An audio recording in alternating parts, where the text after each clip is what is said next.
आपके नाम को? आज ये हमारा छठा दिन है और ये हमारा 44वां गांव है, 45वां।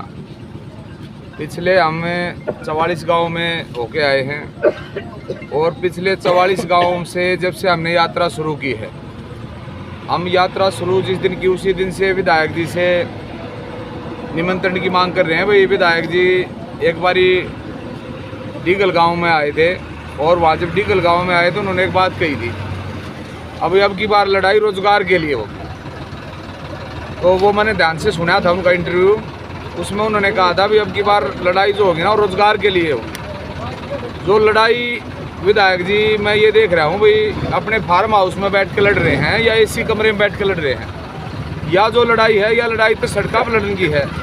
आवाज़ एसी कमरे तक या अपने फार्म हाउस से सरकार के पास थोड़ी पहुँचेगी, आवाज़ तो पहुँचेगी आगाड़ गलिया में घूमने से, लोगों के पास जाने से, युवाओं के पास जाने से। युवाओं की समस्या आप पूछनी पड़ेगी ना जाकर के, युवा कितने दुखी हैं। आज मैं अभी जो 44 गांव में घूम के आया हूँ, विधायक जी को हम आमंत्रित कर रहे हैं भाई इस यात्रा में आइए, अगर आप रोजगार दिलवाना चाहते हैं, अगर असली लड़ाई लड़ना चाहते हैं तो हमारे साथ जुड़िए। लेकिन विधायक जी को मेरे ख्याल से समझ में आई नहीं बात। मैं तो अभी 5 गांव और बचते हैं, अगर आपके चैनल के माध्यम से ये मैसेज पहुंच जाए उनके पास तो मैं ये कहना चाहूँगा भी 5 गांव में अगर अपनी जात बचानी है, अगर कायर निकलवाना, ढोंगी निकलवाना, झूठा निकलवाना तो हमारे साथ आइए और इस यात्रा में जुड़िए। नहीं तो मैं विधायक जी को बताऊं, विधायक जी आप ढोंगी कहलाओगे, कायर कहलाओगे, झूठे कहलाओगे, वादा खिलाफी करने वाले कहलाओगे, क्योंकि जो झूठ का मंत्र है आपका लोगों ने पकड़ लिया है।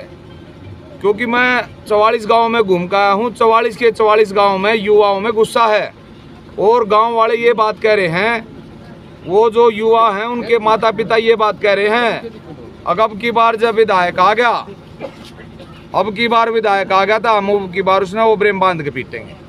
क्योंकि हरियाणा में जो उल्टी सीधी बात करे, झूठ बोले, वादा खिलाफी करे, ड्रामेबाजी करे, ढोंगबाजी करे और उसके बाद उसका जो हरियाणा में हाल करा रहे हैं वो हरियाणा के लोग जाने हैं किस तरह करा रहे हैं, उसने बांधे आ रहे हैं। फिर तो अगर विधायक जी ने बचना है, विधायक जी ने बचना है तो वो हमारे साथ इस यात्रा में आए और भाई पिटना है, बंधना है और झूठा और कायर कहलवाना है तो लौटे रहो अपने फार्म हाउस में एसी कमरा में।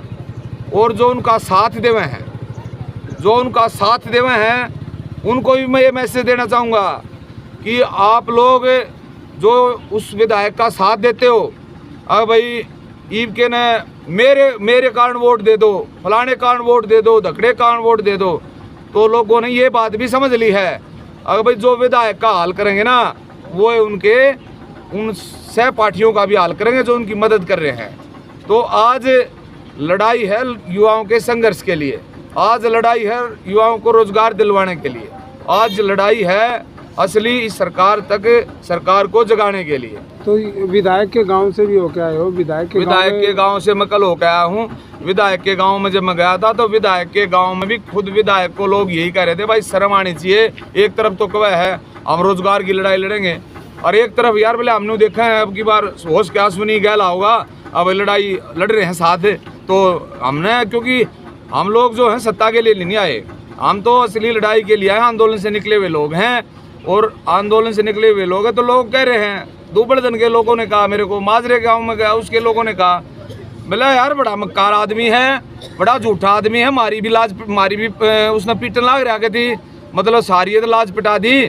तो अब की बार क्या हाल होगा वो तो विधायक जी लोग देखेंगे। झाड़ू के द्वारा क्या संदेश देना चाहते हैं? झाड़ू के अलावा ये संदेश है भाई साहब, जो गंदगी भ्रष्टाचार की, जो गंदगी झूठ की, जो गंदगी फरेबी उसकी, जो गंदगी मक्कारी की, उसको साफ करेंगे झाड़ू से।